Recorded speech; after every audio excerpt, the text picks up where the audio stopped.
welcome back to the Command Center.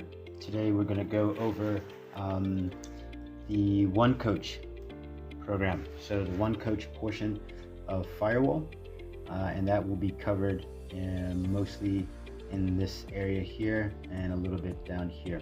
But we're just going to focus today here. So under where it says team name, you can obviously put down your team name, and that'll transfer over to the several pages.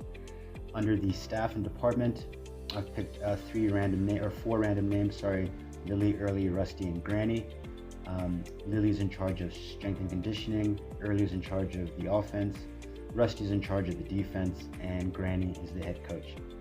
If, for example, this is just, if for example you coach by yourself,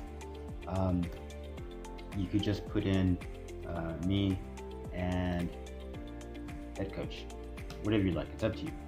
Okay, but for the sake of this preview, for the sake of this demo, you're going to have all the coaches named and listed. Okay, just to show kind of maximum effort on the program.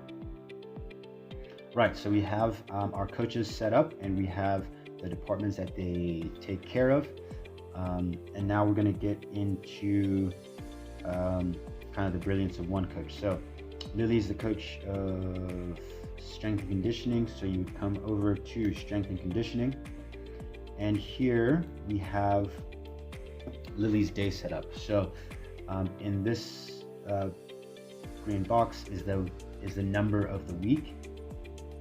We're obviously in phase 1, so this is week 1, and Lily's going to be training the guys 3 times a week, 90-minute sessions in the gym.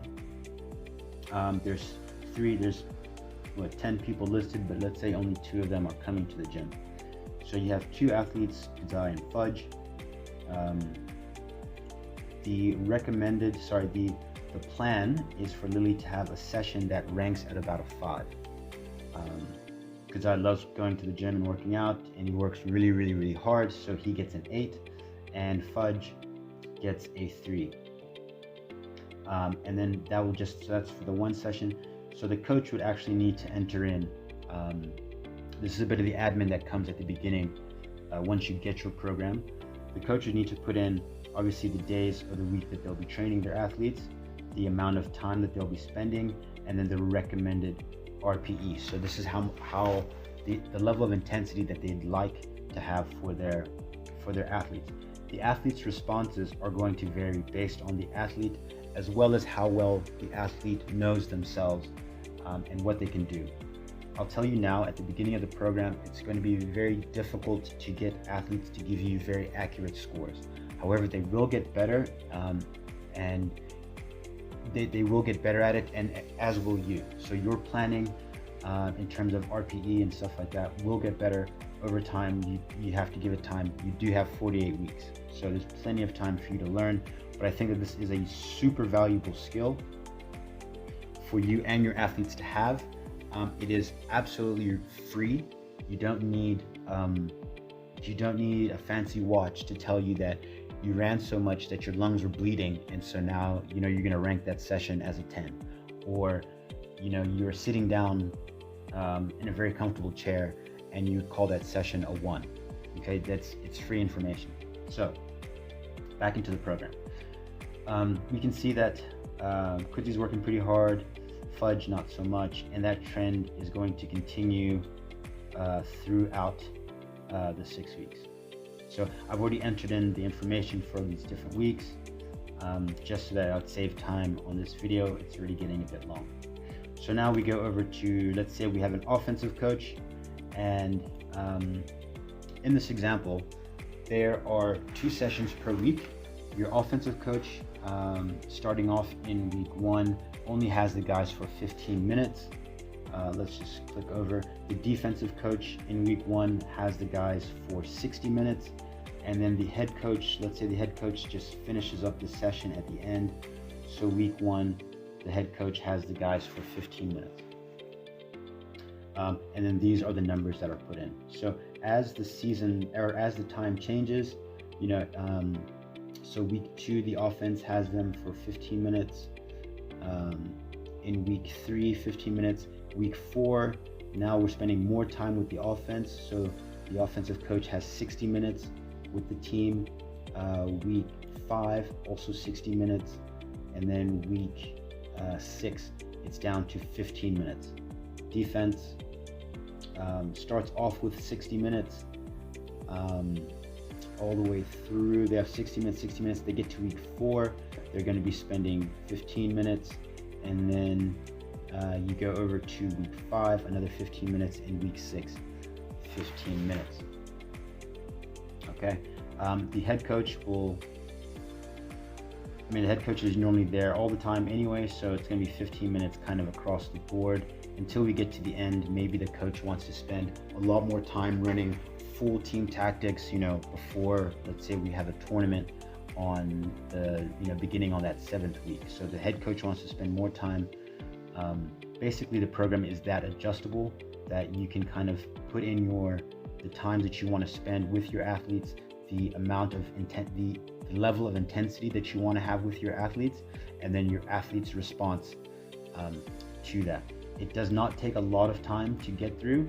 If you were to go through your players, if you were to go around the circle as your players are stretching down, you can just have them enter in, if you have this on your phone, you can just have the players enter in the number for your session. So Zai 5, Fudge 5, Fungi 4, Rudo 7, Gunyai 6, and so on and so on. It doesn't take a lot of time. Okay, now what does this do for us?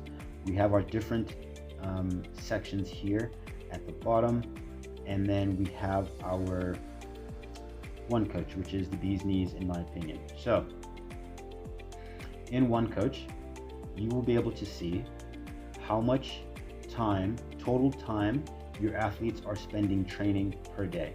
So remember, Lily had the athletes for day 1, day 3, and day 5 at 90 minutes apiece.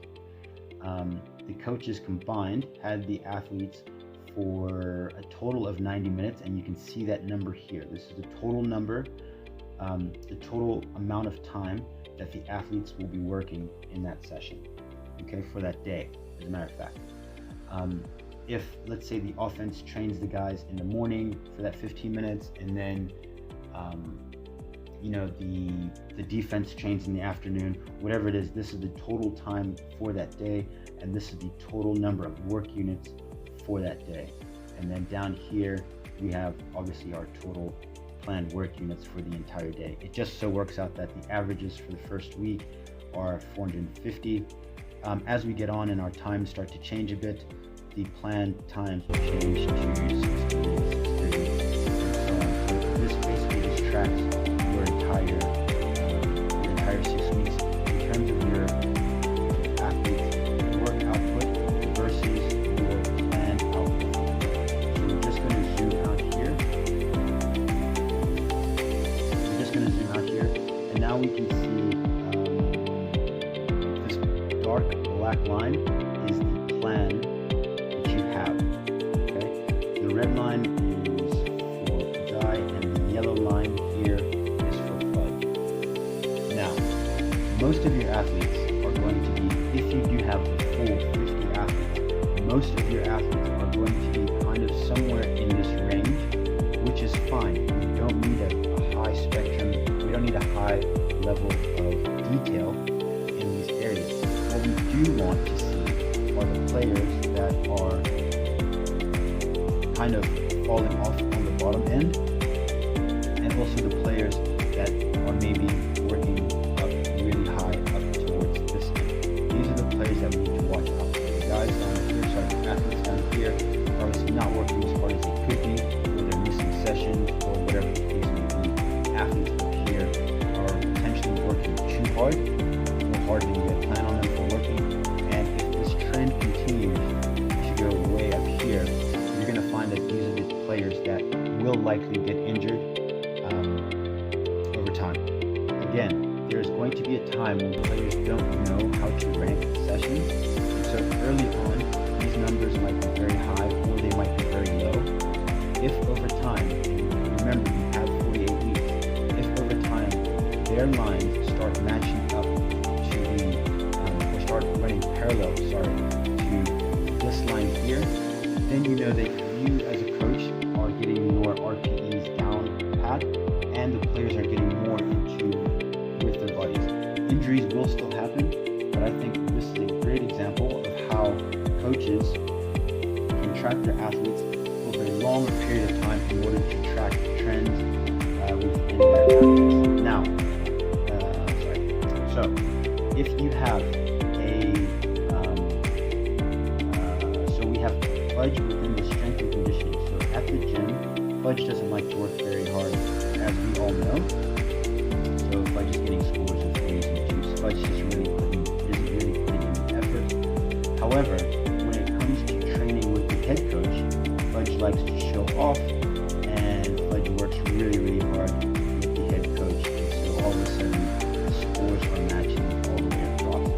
When Fudge comes to train with the offensive coach, Fudge is a bit temperamental, so Fudge is again putting in kind of lower scores. When Fudge is working with the defensive coach, it's the same thing. You know, it's the same kind of behavior of not so much, but not really. All this is kind of taken care of because even though the head coach may get to see Fudge as a superstar athlete that's doing everything by the numbers and is great, once you look at the overall picture, you again will get to see that in actuality, you have a player here that is slipping behind or not performing as well as it could be. A lot of times this will show up in actual games, but what's even more important is that once these athletes that you want to select to go to the next level of competition, once they get exposed to a higher level of competition, it doesn't look good for the program. It could be potentially dangerous for the athlete. There's a lot of things to consider when players are trying to hide who they really are. I do feel that this one coach portion of the program can be really beneficial for athletes of all levels, especially athletes that are hoping to move to the next level.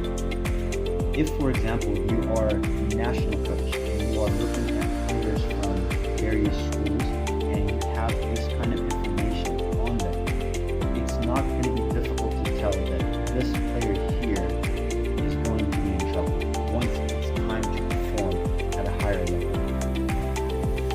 In the same way, one could say that, maybe this player here might need to start taking a break, might need to start taking a few sessions off, or start working more on skills and on their physical attributes, because, there could potentially be a problem.